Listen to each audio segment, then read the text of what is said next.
ഒരു രാജ്യത്തെ ഭരണകൂടത്തെ മാറ്റുന്നതിൽ പ്രാർത്ഥനയ്ക്ക് എന്തെങ്കിലും പങ്കുണ്ടോ? ലാറ്റിൻ അമേരിക്കൻ രാജ്യമായ ചിലിയിലെ വിശ്വാസികളോട് ഈ ചോദ്യം ചോദിച്ചാൽ അവർ ഉറപ്പിച്ചു പറയുന്ന ഒരു കാര്യമുണ്ട്: ഞങ്ങൾ പ്രാർത്ഥിച്ചു, ദൈവം പ്രവർത്തിച്ചു, കമ്മ്യൂണിസ്റ്റ് ഭരണം അവസാനിച്ചു. ലാറ്റിൻ അമേരിക്കൻ രാഷ്ട്രീയത്തിൽ ഒരു പുതിയ സൂര്യോദയം. നീണ്ട നാളത്തെ കമ്മ്യൂണിസ്റ്റ് ഭരണം അവസാനിപ്പിച്ചുകൊണ്ട് 2025 ഡിസംബർ 14 ചിലിയിൽ നടന്ന ചരിത്രപരമായ തിരഞ്ഞെടുപ്പിൽ 58% വോട്ടുകൾ നേടി ജോസ് അന്റോണിയോ കാസ്റ്റ് രാജ്യത്തിന്റെ പ്രസിഡന്റായി. കമ്മ്യൂണിസ്റ്റ് ഭരണകൂടത്തിന്റെ പരാജയങ്ങൾക്കും അരാജകത്വത്തിനും എതിരെയുള്ള ജനങ്ങളുടെ ഒരു വിധിയെഴുത്തായി ഇത് മാറി എന്നുള്ളതാണ് യാഥാർത്ഥ്യം. ഇപ്പോൾ ദീർഘനാളത്തെ കമ്മ്യൂണിസ്റ്റ് ഭരണം അവസാനിപ്പിച്ചുകൊണ്ട് ജോസ് അന്റോണിയോ കാസ്റ്റ് നേടിയ വിജയത്തിന് പിന്നിൽ ലോകം ശ്രദ്ധിക്കാത്ത ഒരു വലിയ ശക്തിയുണ്ട്. ചിലിയിലെ വളർന്നു വരുന്ന പെന്തക്കോസ്ത് ഇവാഞ്ചലിക്കൽ വിശ്വാസികളുടെ പ്രാർത്ഥനയും പിന്തുണയുമായിരുന്നു ആ ശക്തി. എന്തുകൊണ്ടാണ് സഭകൾ കാസ്റ്റിനെ ഇത്രയധികം പിന്തുണച്ചത്? ഈ രാഷ്ട്രീയ വിപ്ലവത്തിൽ സഭയുടെ പങ്കെന്താണ്? നമുക്ക് പരിശോധിക്കാം. 1970 ലോക ചരിത്രത്തിൽ തന്നെ ജനാധിപത്യപരമായ ഒരു തെരഞ്ഞെടുപ്പിലൂടെ അധികാരത്തിൽ വരുന്ന ആദ്യത്തെ കമ്മ്യൂണിസ്റ്റ് ഭരണാധികാരിയായിരുന്നു സാൽവദോർ അലൻഡെ. പിന്നീട് പട്ടാള വിപ്ലവത്തിൽ അദ്ദേഹം കൊല്ലപ്പെട്ടെങ്കിലും കമ്മ്യൂണിസം രാജ്യത്ത് ശക്തിപ്പെടുകയും ഇടതുപക്ഷ പ്രസ്ഥാനങ്ങൾ വീണ്ടും അധികാരത്തിൽ തിരിച്ചെത്തുകയും ചെയ്തു. ഇതാണ് ചിലിയുടെ ചരിത്രം. കഴിഞ്ഞ കുറച്ച് വർഷങ്ങളായി ചിലി വലിയ പ്രതിസന്ധിയിലൂടെയാണ് കടന്നു പോകുന്നത്. വർദ്ധിച്ചു വരുന്ന കുറ്റകൃത്യങ്ങൾ, മയക്കുമരുന്ന് മാഫിയകളുടെ അഴിഞ്ഞാട്ടം, അനിയന്ത്രിതമായ കുടിയേറ്റം എന്നിവ ചിലിയൻ ജനതയെ വലിയൊരു ഭയത്തിന് കീഴിലാക്കിയിരുന്നു. കുടുംബങ്ങളെയും കുട്ടികളെയും സുരക്ഷിതമായി പുറത്തിറക്കാൻ പോലും കഴിയാത്ത സാഹചര്യം. ഈ സന്ദർഭത്തിലാണ് സമാധാനവും സുരക്ഷയും വാഗ്ദാനം ചെയ്തുകൊണ്ട് ജോസ് അന്റോണിയോ കാസ്റ്റ് എന്ന ഉറച്ച ക്രൈസ്തവ വിശ്വാസി രാഷ്ട്രീയ രംഗത്തേക്ക് കടന്നു വരുന്നത്. ബൈബിൾ ഉയർത്തിപ്പിടിക്കുന്ന ധാർമ്മികതയുടെയും നീതിയുടെയും മൂല്യങ്ങൾ കാസ്റ്റിലൂടെ ചിലി വീണ്ടെടുക്കുമെന്ന് വിശ്വാസികൾ പ്രത്യാശിച്ചു. അവർ അദ്ദേഹത്തിന് വോട്ട് ചെയ്തു. കത്തോലിക്ക ഭൂരിപക്ഷ രാജ്യമായ ചിലിയിൽ മറ്റ് ലാറ്റിൻ അമേരിക്കൻ രാജ്യങ്ങളിലേതുപോലെ തന്നെ സഭയുടെ സ്വാധീനം നിരന്തരം കുറഞ്ഞുകൊണ്ടിരിക്കുകയാണ്.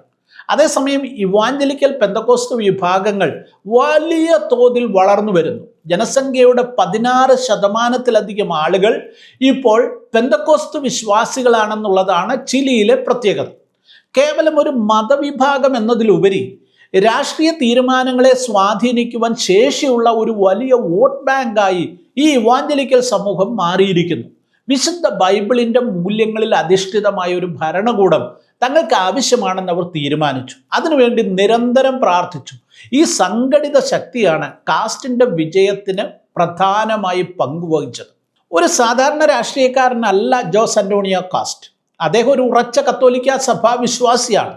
9 കുട്ടികളുടെ പിതാവാണ്. ഗർഭഛിദ്രം, സ്വവർഗ വിവാഹം തുടങ്ങിയ വിഷയങ്ങളിൽ ബൈബിൾ അധിഷ്ഠിതമായ കർശന നിലപാടുകൾ അദ്ദേഹം സ്വീകരിച്ചു. ദൈവമില്ലാതെ ഒന്നും സാധ്യമല്ല എന്ന് അദ്ദേഹം പരസ്യമായി പ്രഖ്യാപിച്ചു. താൻ അധികാരത്തിൽ വന്നാൽ ചിലിയുടെ കുടുംബ മൂല്യങ്ങൾ സംരക്ഷിക്കുമെന്നും ക്രൈസ്തവ വിശ്വാസ മൂല്യങ്ങൾക്ക് പ്രാധാന്യം നൽകുന്ന ഭരണമായിരിക്കും താൻ നടത്തുകയെന്നും അദ്ദേഹം ഉറപ്പ് നൽകി. ഇത് ചിലിയിലെ ആയിരക്കണക്കിന് പാസ്റ്റർമാരെയും വിശ്വാസികളെയും അദ്ദേഹത്തിലേക്ക് അടുപ്പിച്ചു. കാസ്റ്റിന്റെ റിപ്പബ്ലിക്കൻ പാർട്ടിയുടെ തലപ്പത്ത് പാർട്ടിയുടെ വൈസ് പ്രസിഡന്റ്മാരിൽ ഒരാളായി മരിയ ഗാറ്റിക്ക ഗജാഡോ എന്ന വനിതയുണ്ട്. ഒരു പ്രമുഖ ഇവാഞ്ചലിക്കൽ സഭാവിശ്വാസിയാണവർ. കൂടാതെ ഇവാഞ്ചലിക്കൽ വിശ്വാസികളുടെ രാഷ്ട്രീയ പാർട്ടിയായ സോഷ്യൽ ക്രിസ്ത്യൻ പാർട്ടി കാസ്റ്റിന് പൂർണ്ണ പിന്തുണയും നൽകി. ഇലക്ഷനോടനുബന്ധിച്ച് സഭാ നേതാക്കൾ ആഹ്വാനം ചെയ്ത പ്രാർത്ഥനാ യജ്ഞങ്ങൾ രാജ്യത്തിൻ്റെ എല്ലാ ഭാഗങ്ങളിലും നടന്നു. ഈ രാഷ്ട്രീയ സഖ്യം കേവലം വോട്ടുകൾക്ക് വേണ്ടി മാത്രമുള്ളതായിരുന്നില്ല, മറിച്ച് രാജ്യത്തിൻ്റെ ആത്മീയ ഉന്നതിക്ക് വേണ്ടിയുള്ളതായിരുന്നു എന്ന് പാസ്റ്റർമാർ പ്രഖ്യാപിക്കുന്നു.